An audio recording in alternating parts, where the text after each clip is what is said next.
Our Ushabti, both variants, Chef's Kiss in patch 6.3.1.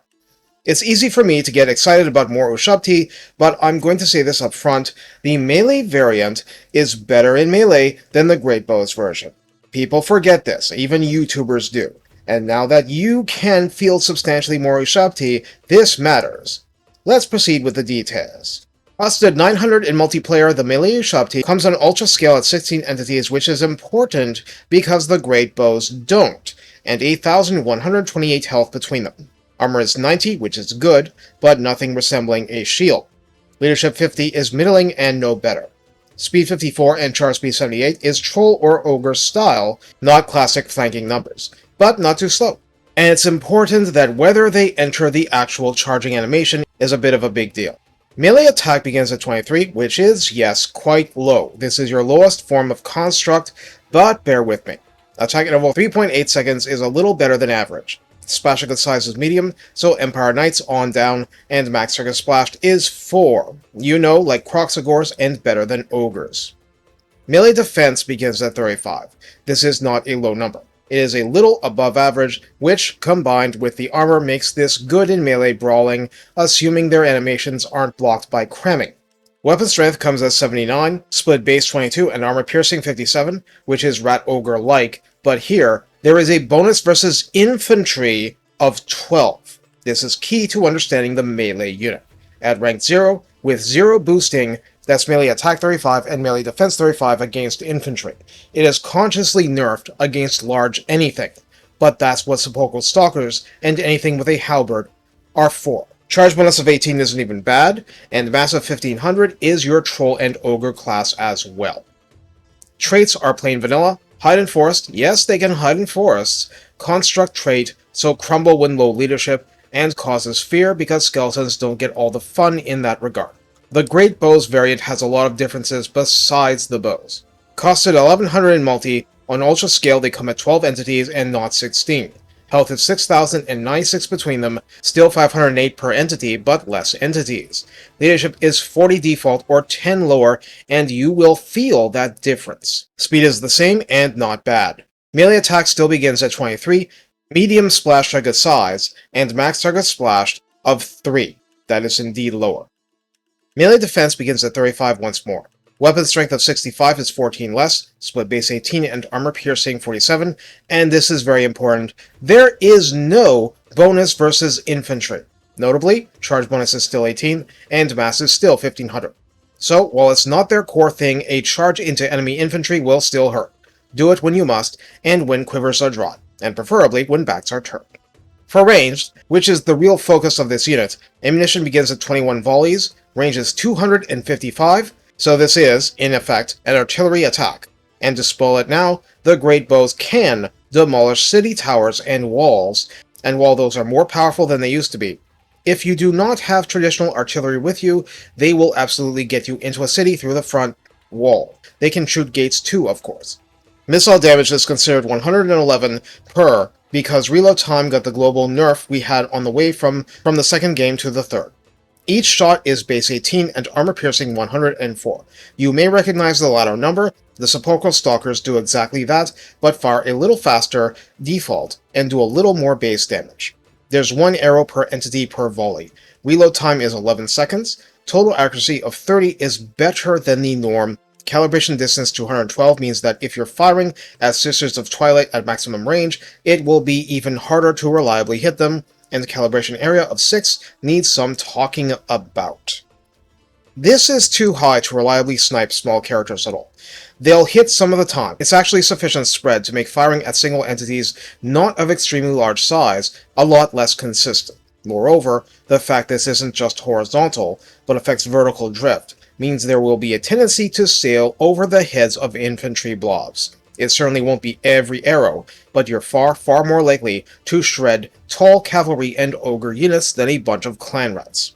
There is a small penetration cap, so penetration won't extend hugely far after the first target hit, and the maximum of targets penetrated after the first is 2 at best. Now, given the sheer damage of the shots, any penetration damage should be profoundly celebrated. I don't have confirmation if the Kalita faction buffs affect them at time of writing this script. The traits being the same means this is emphatically not a fire whilst moving unit.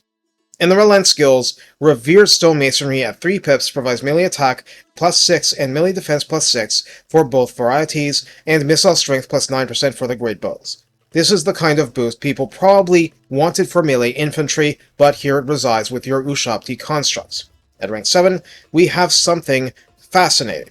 Blessing of the Asp affects Ushabti great bows, adding ammunition plus 15%, missile strength plus 12%, and missile resistance 15%, which is a godsend because enemies want to shoot them.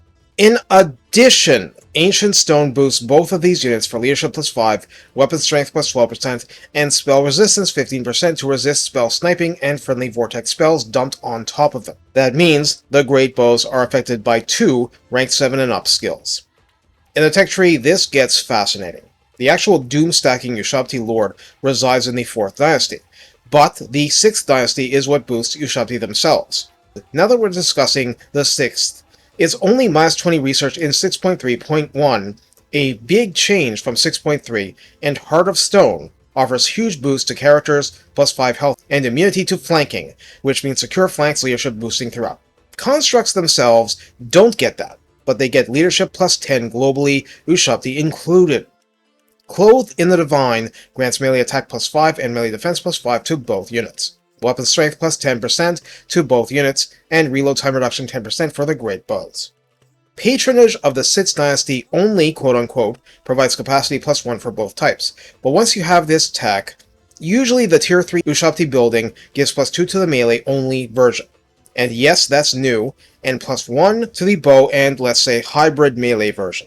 But with this tech, that tier 3 building will offer plus 2 to Ushabti great bow capacity as well. Of course, you can now increase capacity a lot with enough necrotechs too, so that's a big deal long term. Regular Ushabti are only 1 turn to recruit, but great bows are 2 turns, and that's because they're potentially very impactful, so keep that in mind somewhere in your head. Herald of Dejaf, once equipped by a lord, makes that lord's army give frenzy to both varieties, for plus 10 melee attack, plus 10% weapon strength, and plus 10% charge bonus. There's a landmark near Arcan starting territory that can do similarly, but it's not a very defensible place. Anyone with the Blessing of Geheb, God of Earth, will gain minus 25% attrition for that army, recruit rank plus 2 for Ushabti, and melee attack and defense plus 5 for both Ushabti varieties. The special dynasty lords can all pick this and other blessings.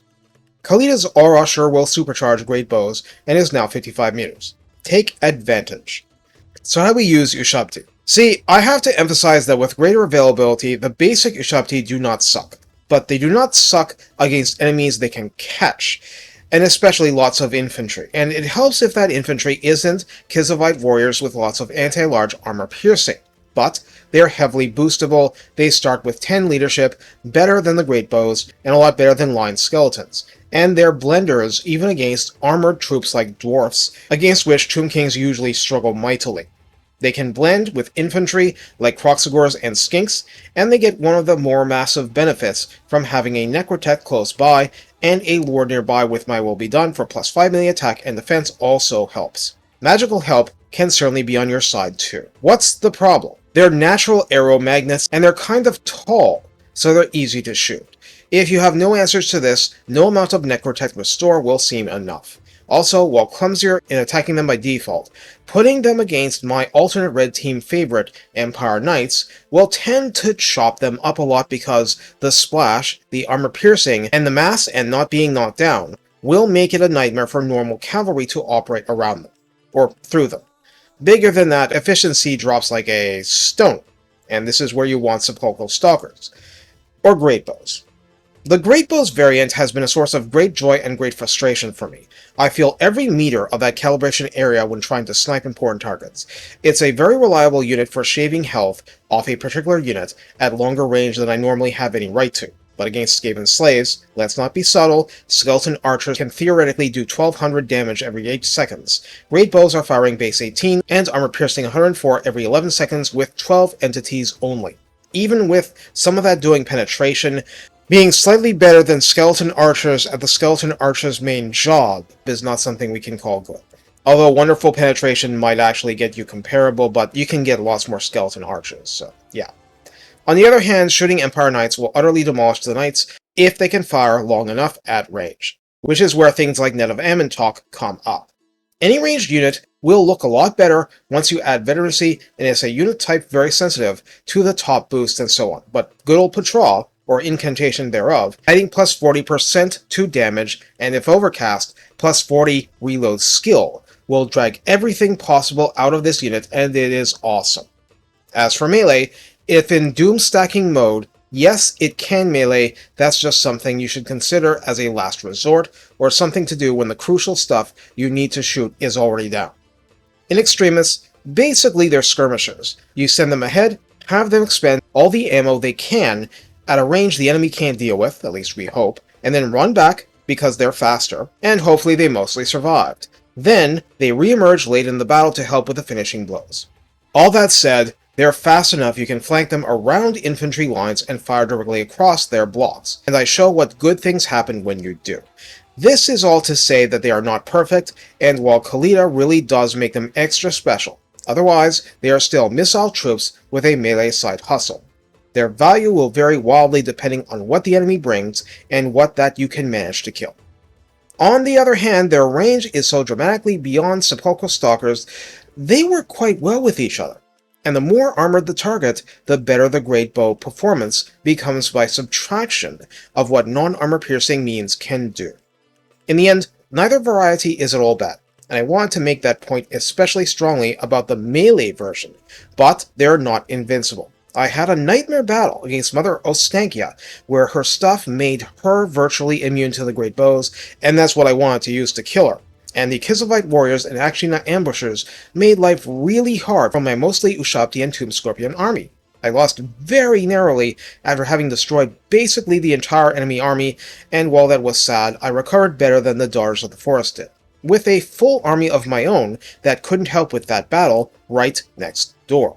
Against the ambushers, chariots would have done better, no question. Squirrely and hard to chase down, and stalking and firing in the back whenever they get the chance, Shades would have been even more brutal. So there are limits to what you can do. But there are also major strengths, and a different army composition would have been shredded probably, and if I'd had proper magic, that one might have too. Remember that anything becomes anti-large with overcast curved blades, and that matters a lot here. Take care, and a fun delivering revenge serves stone.